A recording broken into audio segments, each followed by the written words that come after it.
अस्सलाम वालेकुम नाज़रीन, मैं हूं Syed Mubashir program the secret news show से, और मेरे साथ हर दफ़ा अमेरिका से मिस्टर एलन कीसर मौजूद हैं। अस्सलाम वालेकुम सर। वालेकुम सलाम। सर कैसे हैं? ठीक हैं? अल्लाह का शुक्र है, बिल्कुल ठीक ठाक हूँ और खुश भी हूँ। आप कैसे हैं जी? जी अल्लाह का शुक्र है, मैं भी बिल्कुल ठीक हूँ। अच्छा सर, एक बेसिक सवाल एक आया है। जिस तरह से ये सीक्रेट प्रोग्राम है और जिस तरह से ये रन हो रहा है, तो इसमें बहुत सारी ऐसी टर्मिनोलॉजी यूज़ हो रही है जो कि आम लोगों को समझ में नहीं आती है। तो बेसिकली मैंने ये पूछना चाह रहा हूँ कि विसल ब्लोअर्स कौन होते हैं, और क्या ये सीक्रेट प्रोग्राम में काम कर चुके होते हैं, वापस आते हैं तो उनको याद आता है, या ये यहीं पे रहते हैं, और मतलब ये किस तरह से वर्किंग करते हैं, इनको किस तरह से पहचाना जाता है?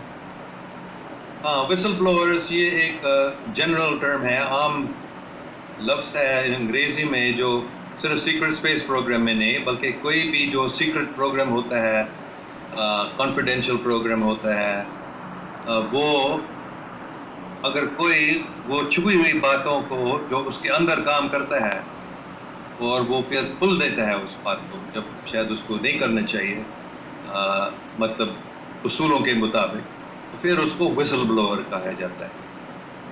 मतलब वो विसल ब्लो करता है, ठीक ठीक। जैसे रेफरी करता है गेम में, फुटबॉल में या बास्केटबॉल में, तो विसल ब्लो का मतलब है वो उस खेल को रोक देता है। ठीक है। तो मतलब है विसल ब्लोअर ऐसा करता है, वो हकीकत बताता है और उस कोई छुपी हुई बात जो चल रहा है वो रुक जाता है और लोग समझ लेते हैं कि हकीकत क्या है। तो काफ़ी विसल ब्लोअर्स को वो खतरे में हो जाता है, क्योंकि अगर खासकर अगर कोई हुकूमत की इंटेलिजेंस एजेंसी की बात खुल देता है, तो फिर उसको मारा भी जा सकता है या उसको पकड़ा जाता है, उसको जेल में डाला जाता है, क्योंकि ये अपने मुल्क के कानून के खिलाफ भी हो सकता है। ठीक ठीक। तो सीक्रेट स्पेस प्रोग्राम्स में जो विसल ब्लोअर्स हैं, जिसमें सबसे मशहूर शायद पूरी गुड हो गया अभी, वो आमतौर पर वही लोग हैं जो सीक्रेट स्पेस प्रोग्राम्स के अंदर काम कर रहे या कर चुके, आमतौर पर कर चुके थे और अभी उससे निकल गए और अभी वो ये खुला बात कर रहे हैं, तो ये दिस लफ्ज़ विसल ब्लोअर्स। ठीक ठीक ठीक ठीक, सही। अच्छा, एक और सवाल आया है, अभी वो एक आर्टिकल में पढ़ रहा था, आपने भी मुझे उसका बताया है कि सैटर्न का एक मून है, वहाँ पर कॉम्प्लेक्स ऑर्गेन मॉलिक्यूल दरियाफ्त हुआ है, और एक्सपेक्टेशन की जा रही है कि वहाँ पर कोई लाइफ भी दरियाफ्त हो। तो इसके बारे में थोड़ा सा ज़रा डिटेल से बताएंगे कि ये कॉम्प्लेक्स ऑर्गेन मॉलिक्यूल क्या होते हैं? हाँ, ये एनसेलाडस नाम का सैटर्न के एक चांद है, जिसमें ये कॉम्प्लेक्स ऑर्गेनिक मॉलिक्यूल्स मिले। आमतौर पर ये कॉम्प्लेक्स ऑर्गेनिक मॉलिक्यूल्स का मतलब है कोई जिंदा चीज़ वहाँ होता है जिससे ये मिल जाता है, या कम से कम कॉम्प्लेक्स ऑर्गेनिक मॉलिक्यूल्स का मतलब होता है कि लगता है कि वो जिंदगी वहाँ हो सकती है।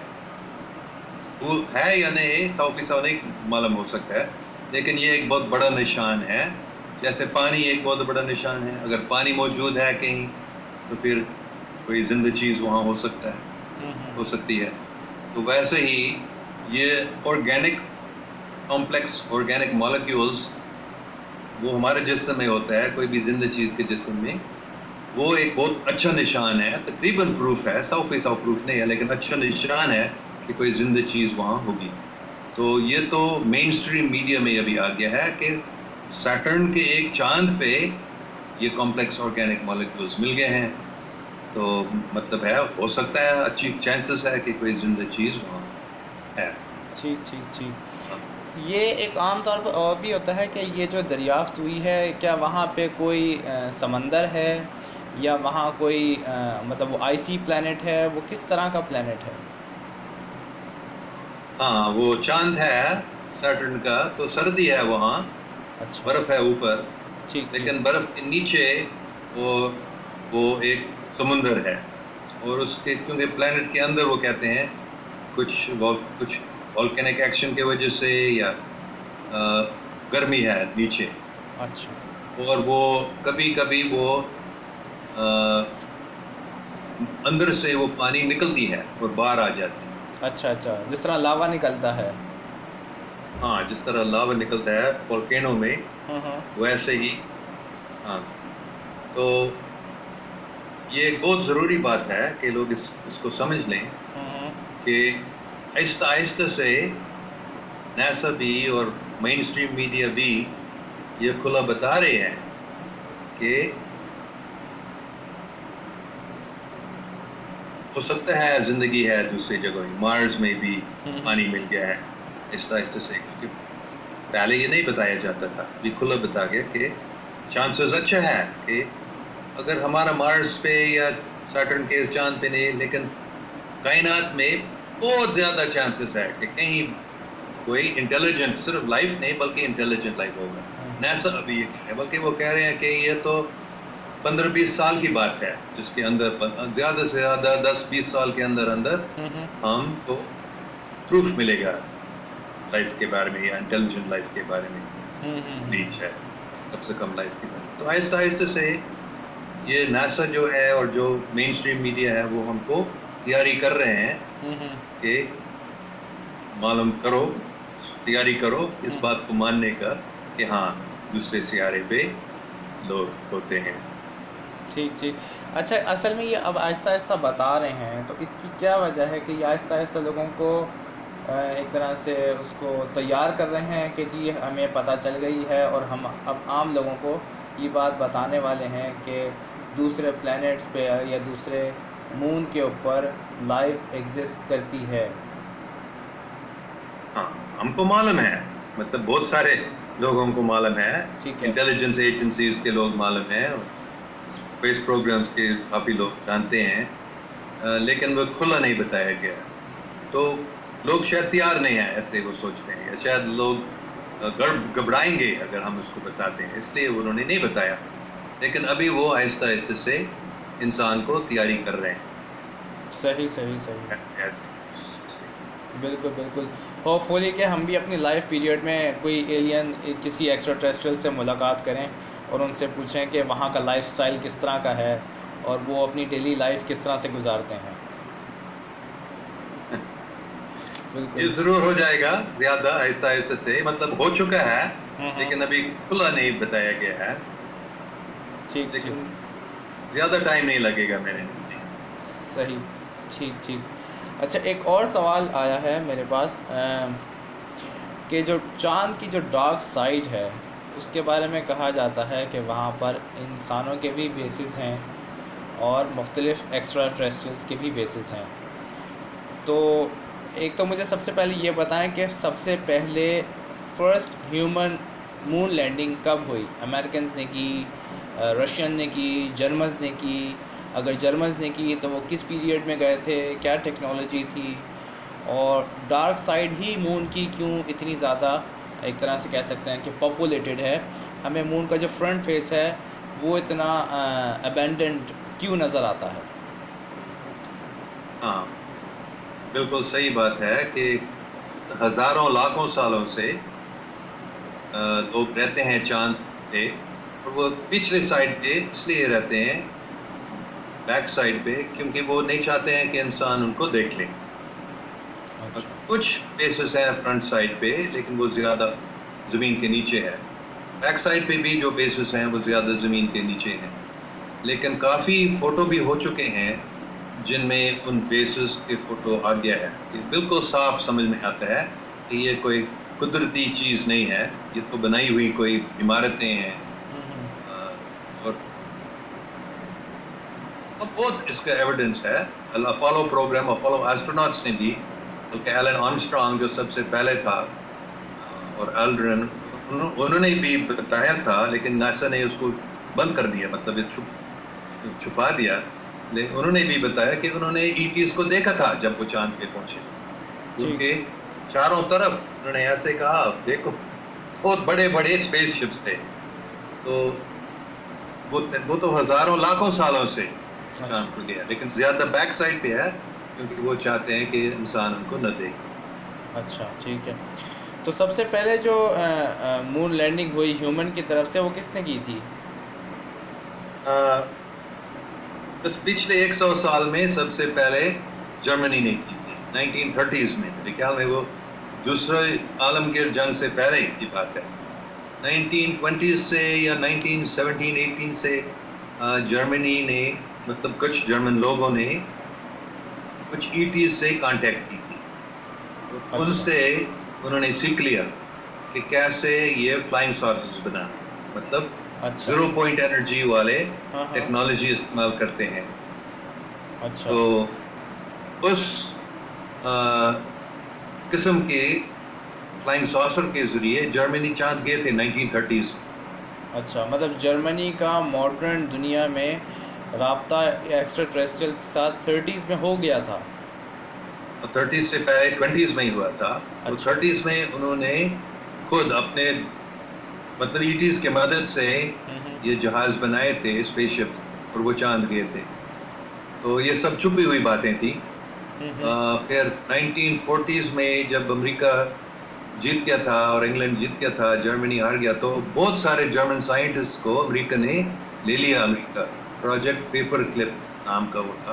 तो बहुत सारे जो नाजी साइंटिस्ट थे जर्मनी के, उनको अमेरिका में लाया और उन्होंने ये स्पेस, अमेरिका का स्पेस प्रोग्राम भी शुरू कर दिया। फिर अमेरिका भी ये मतलब 1969 में जब नासा का प्रोग्राम था, वो भी पहले नहीं बार था, पहले बार नहीं था कि अमेरिका गया। अच्छा, अमेरिका 1950s में भी गया था उसी टेक्नोलॉजी के जरिए।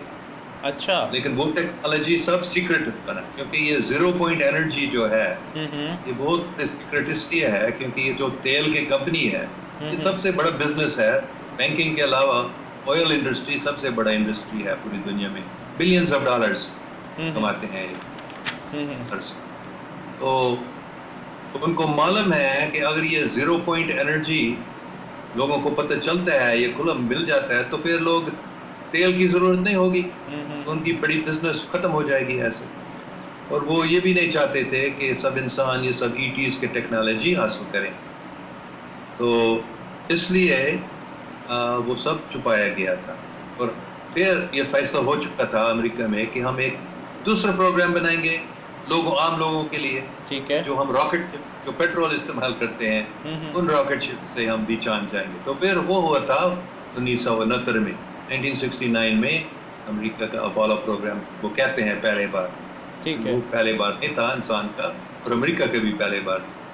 अच्छा। तो ये हकीकत है, लेकिन ये अब तक सीक्रेट है। सिर्फ विसल ब्लोअर्स कुछ उस इन प्रोग्राम के बारे में जानते थे, वो आहिस्ता आहिस्ता से बता रहे हैं इनके बारे में। ठीक।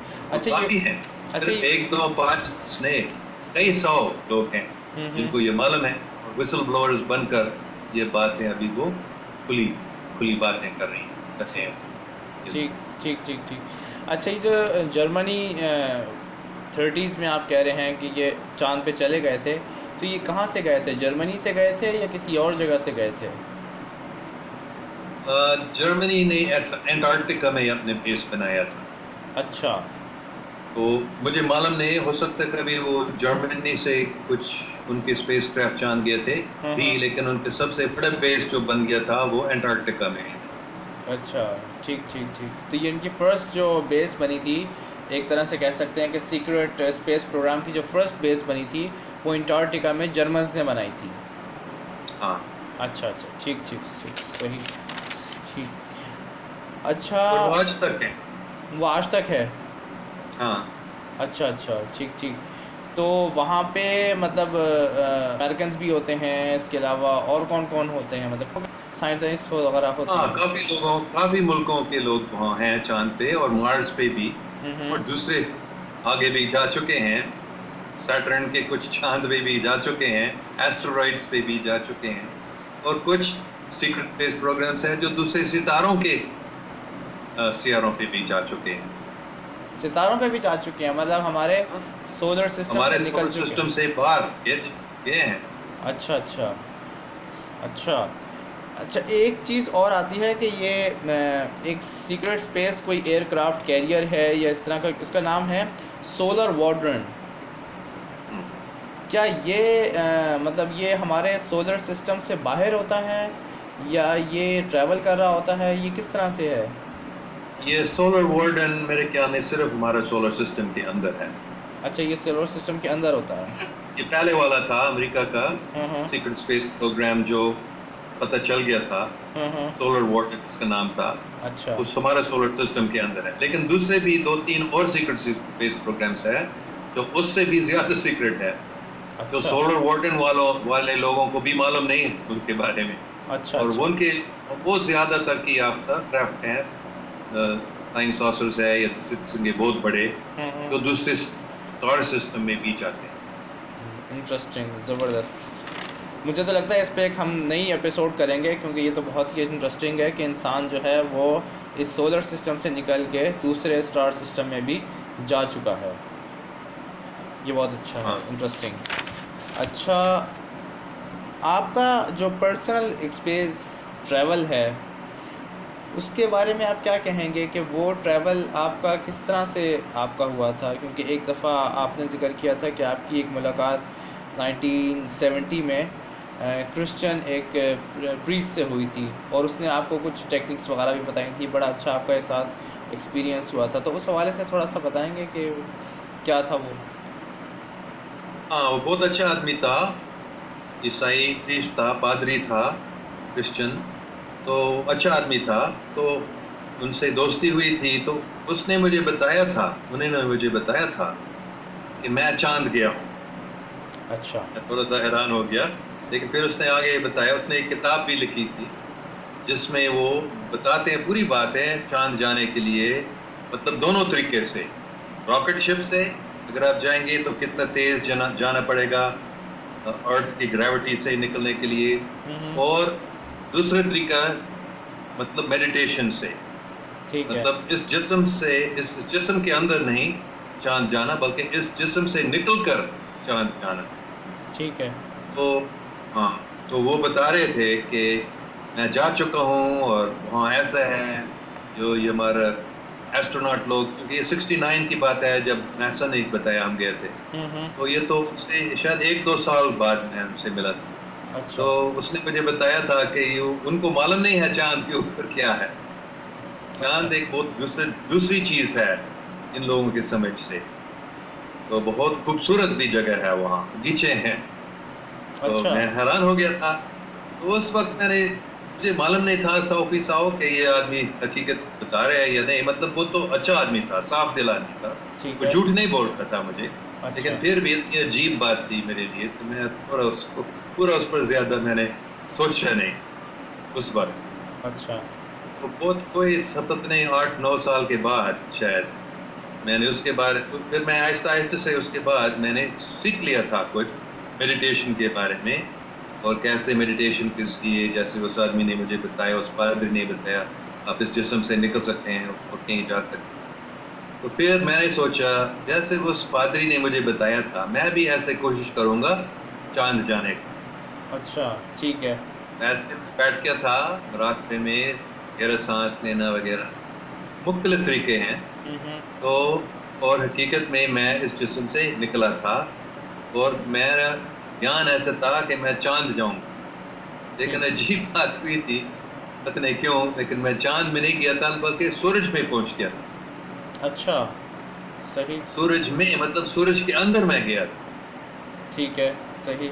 और मुझे बहुत ये अजीब बात लगी, और वहाँ लगा शायद उसका बादशाह था, सूरज का बादशाह था, एक कुर्सी पे तख्त पे बैठा था।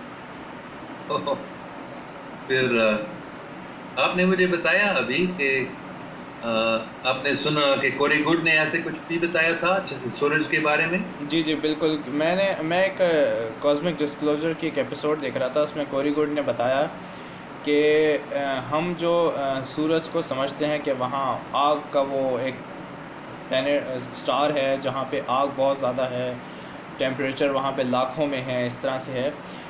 जो मॉडर्न साइंस में अभी सारी चीज़ें डिस्कवर हुई हैं, वो सूरज आग के बजाय इलेक्ट्रिक वाइब्स हैं, वहाँ पे वेव्स हैं, और वो स्पार्किंग होती है। ये सारी स्पार्किंग है, ये आग नहीं है।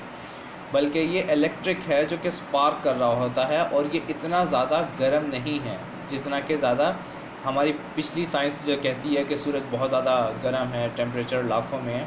ऐसा नहीं है, बल्कि वहाँ पे बहुत बड़े बड़े उसने बताया कि डार्क सर्कल्स हैं, और उन डार्क सर्कल्स का टेम्परेचर सराउंडिंग्स में से भी कम है।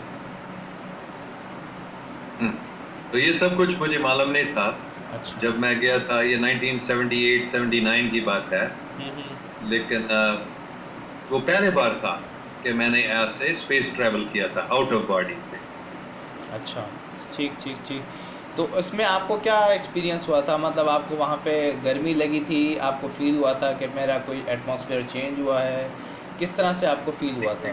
कोई गर्मी नहीं लगी, बिल्कुल जैसे मैं यहाँ हूँ। अच्छा। अभी थोड़ा सा गर्मी है यहाँ जहाँ हम रहते हैं, तकरीबन 40 सेंटीग्रेड हुआ था, 100 डिग्री से ज़्यादा, लेकिन इतनी गर्मी नहीं थी उस वक्त, बिल्कुल आम अच्छा, ऑर्डिनरी टेम्परेचर लगा था मुझे। ठीक। अच्छा, आपने अभी ज़िक्र किया कि आपकी मुलाकात वहाँ पे किसी बादशाह से हुई थी जो कि तख़्त पे बैठा हुआ था। हाँ, ऐसे मुझे लगा था। अच्छा, तो वो किस तरह का था? मतलब वो किस तरह का वो लुक लाइक, उसकी क्या थी, उसकी अपीयरेंस कैसी थी? बिल्कुल इंसान जैसा, शायद थोड़ा लंबा था आम इंसान से, लेकिन बिल्कुल इंसान का शक्ल था उसका। बहुत खूबसूरत आदमी था, चमकता था। अच्छा अच्छा उसके ताज भी था, उसके सिर के ऊपर एक ताज भी था, अच्छा अच्छा जिससे मैंने समझ लिया कि ये कोई किस्म का बादशाह होगा उसका। अच्छा अच्छा, ठीक ठीक ठीक ठीक। तो अच्छा, इसके बाद आपने कभी दोबारा इसी टेक्निक को दोहराया कि आप दोबारा चाँद पे जाने की आपने कोशिश की, इसी टेक्निक को इस्तेमाल करते उसके हुए? बाद मैंने कभी चांद जाने की कोशिश नहीं की थी, पता नहीं क्यों, लेकिन उस वक्त मैंने अजीब लगे मुझे कि चांद शायद मैं नहीं जा सकता हूँ। मैंने जहाँ जाने का वहाँ जाने की कोशिश की थी और सूरज भी पहुँच गया था, तो मैंने कभी उसके बाद चांद जाने की कोशिश नहीं की थी। अच्छा लेकिन मैं इसी तरीके से फिर मैंने मुख्तलिफ जगहों में जाने की कोशिश की थी, या कभी कोशिश के बगैर हाँ। मैं कहीं पहुंचा था। अच्छा, तो इस दुनिया के अंदर नहीं था, और दूसरे किस्म के इस जगह, जैसे अल्लामा इकबाल रहमतुल्लाह अलैह ने बताया था, सितारों से आगे जहां और भी हैं, है ना, ये मशहूर है उसकी बिल्कुल पोएट्री। बिल्कुल बिल्कुल। तो मतलब है और भी बहुत सारे जहां हैं, बहुत सारे यूनिवर्सेस हैं, हम्म। और सितारों से आगे। तो मैं वहां जा चुका हूँ, अच्छा, ये देखा खुद ठीक ठीक ऐसे ठीक। जगह।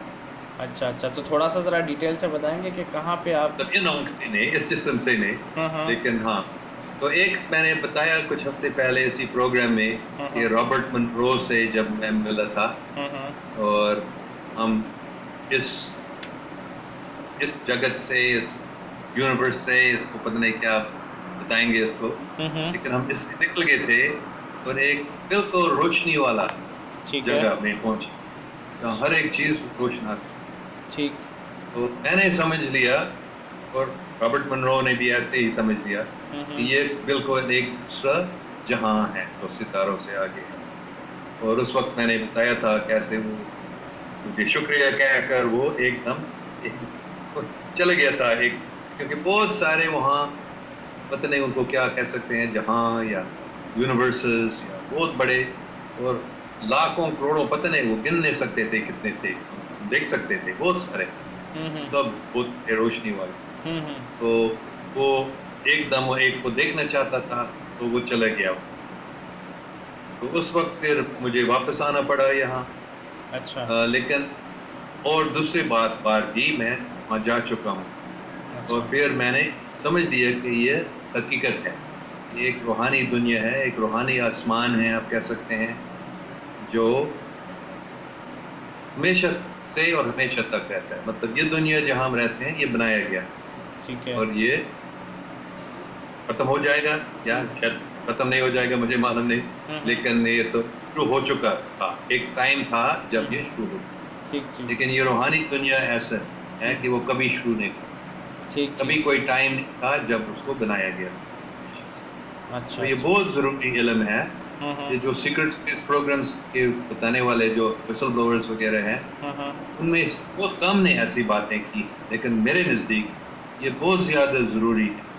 ये जो सीक्रेट स्पेस प्रोग्राम्स का आखिरी मकसद हम कह सकते हैं वो क्या है, मतलब साइंसदान क्या चाहते हैं, हमेशा कहते हैं हम हकीकत चाहते हैं, ठीक है, ना we are searching for the truth. बिल्कुल, तो सबसे बड़ा ट्रूथ यही है कि एक रूहानी जुटा है जो हमेशा से और हमेशा तक रहता है, और ये हमारा असली घर है, आप कह सकते हैं। ये अल्लाह सुब्हानहू व तआला का तख़्त। हाँ, अच्छा, ज़बरदस्त, इंटरेस्टिंग। तो ये आप जो गए थे ये मेडिटेशन के ज़रिए गए थे? हाँ। अच्छा, किस तरह की मेडिटेशन आप कर रहे थे उस वक्त? मैं आमतौर पर मेडिटेशन जब करता हूँ, मैं गहरा सांस लेता हूँ, मन ऐसे थोड़ा ठंडा हो जाता है, ठीक है, पीसफुल हो जाता है, ठीक है, और फिर मैं जिक्र करता हूँ। अच्छा, अल्लाह सुब्हानहू व तआला के नाम लेकर मैं बस जिस्म से निकल जाता हूँ। ठीक, ठीक, ठीक। ये इस ड्यूरेशन आवाज़ पर ये ड्यूरेशन आप कह कितना सकते हैं होता एक है? किस्म का जहाज है। अल्लाह का नाम एक किस्म का जहाज है जिस पे हम बैठ सकते हैं, मतलब ये जिस्म नहीं बल्कि हमारे जो शऊर, हमारा जो कॉन्शियसनेस है, उस आवाज़ पे बैठकर सफ़र कर सकते हैं। इंटरेस्टिंग, ज़बरदस्त। तो ये कितनी, इसका ड्यूरेशन कितना होता है जब आप मेडिटेशन करते हैं? क्या आप जब मेडिटेशन करते हैं तो इसका ड्यूरेशन कितना लंबा होता है? ड्यूरेशन? जी, जी। हाँ, कभी 5, 10, 20 मिनट के अंदर हो जाता है, हाँ, हाँ, कभी ऐसे जानबूझ से नहीं बल्कि ऐसा ही हो जाता है, ये भी कभी हो सकता है। अच्छा, अच्छा, रॉबर्ट मनरो के टेक्निक को मैंने भी इस्तेमाल किया है, अच्छा, ठीक है, और वो भी आमतौर पर 5, 10, 15 मिनट के अंदर वो इफेक्टिव हो जाता है और कहीं जा सकते हैं।